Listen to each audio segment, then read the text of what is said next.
Hi Source students, we're back at Life Skills Lessons. It's Baking with Granny time. This is Mrs. P coming to you from my kitchen. Today we are going to make a pound cake, a really basic, simple, but super moist and super delicious pound cake. So the first thing I've done is I have my bundt pan and I grease and flour it. Make sure that it's all coated really well so it doesn't stick. I just heard my oven beep. I've got it preheating to 350 degrees. A nice large mixing bowl. And now's the time that you pick what flavors are going to work best for your family. I happen to love lemon, so I figured I'd make a nice bright lemony dessert for myself and my husband. I have a lemon cake mix and then a box of Jell-O that matches the flavor of your cake mix. If you are doing a chocolate cake, you're going to want chocolate Jell-O. If you're doing just a yellow cake mix, you're going to want a vanilla Jell-O or a butterscotch Jell-O works really well with that. It does not have to be sugar-free. I just choose to use sugar-free. It has to be instant Jell-O, however. You're going to need eggs, vegetable oil, and water. That's going to be our start. In the bowl, I put my cake mix and my pudding. Make sure I get it all out of there.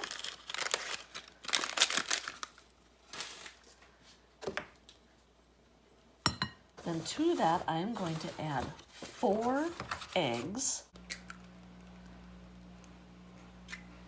Okay, my 4 eggs in there. Then I need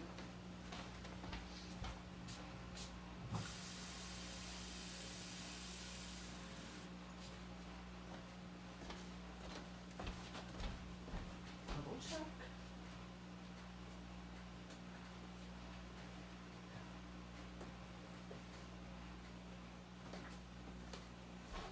And I'm going to add a cup and a quarter, cup and 1/4 of water, and a half a cup of vegetable oil.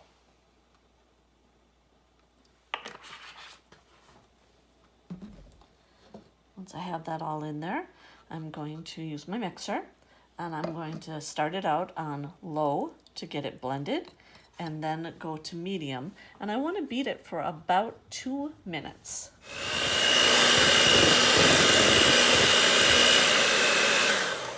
There, my batter is all mixed up, looking really nice, all smooth.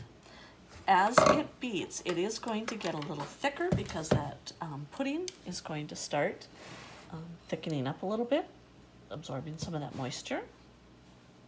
Okay. Now that it's all mixed up, I'm going to pour it carefully into my bundt pan. I'm kind of going around so that it evens out a little bit. I want to make sure that I take a little moment and wipe off a bunch of the batter that got up on the top of the bundt pan. It is going to rise up into the pan and it is going to cover most of that, but it's going to cook on faster and cause it to stick a little bit if I leave that. Okay, I have it all in my bundt pan now. I'm going to put this in the oven at 350 degrees and it needs to bake for about 45 minutes. We'll check it with a toothpick to make sure it's done. The timer went off on my oven and I pulled it out, so I'm going to check it. I'm going to stick a toothpick into a thick part of it and pull it out. You can see there are no crumbs on the toothpick, no sticky, wet stuff. So that tells me it is done. I can also lightly touch the top and it springs right back. So that also tells me that it is done. So I'm going to take it out of the oven now. Now it has to sit on a rack and rest or cool off just a little for about 5 to 7 minutes. I'm going to let it sit there before I take it out of the pan.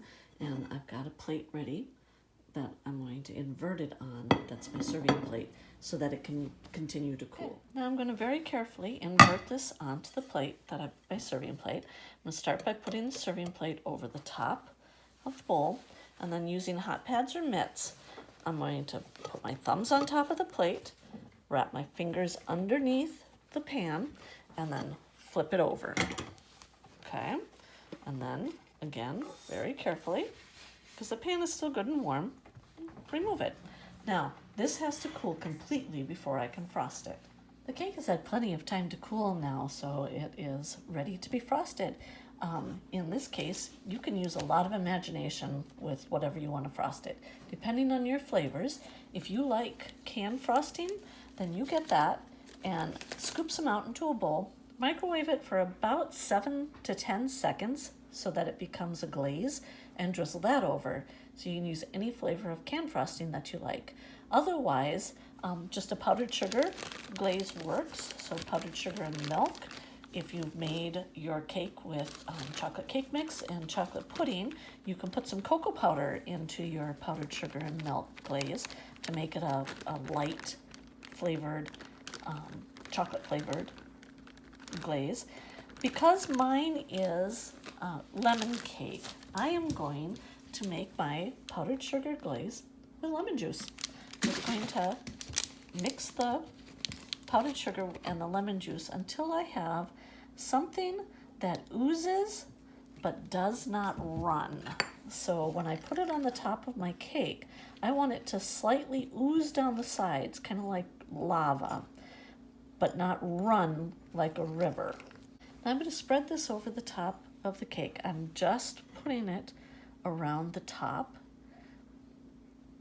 and then I will, once I get it all of the frosting across the top, I'm going to glaze frosting.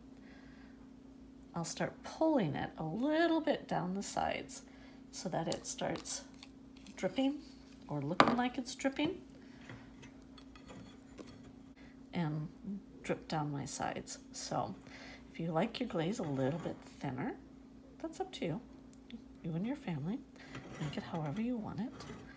But I'm gonna let that set. The glaze will set up and it'll makes kind of like a donut frosting. It's not real rock hard, but it's not like a frosting on a 2-layer cake or anything like that. But that's basically it. So we are going to have lemon pound cake for dessert tonight. Hope you guys enjoy your cake.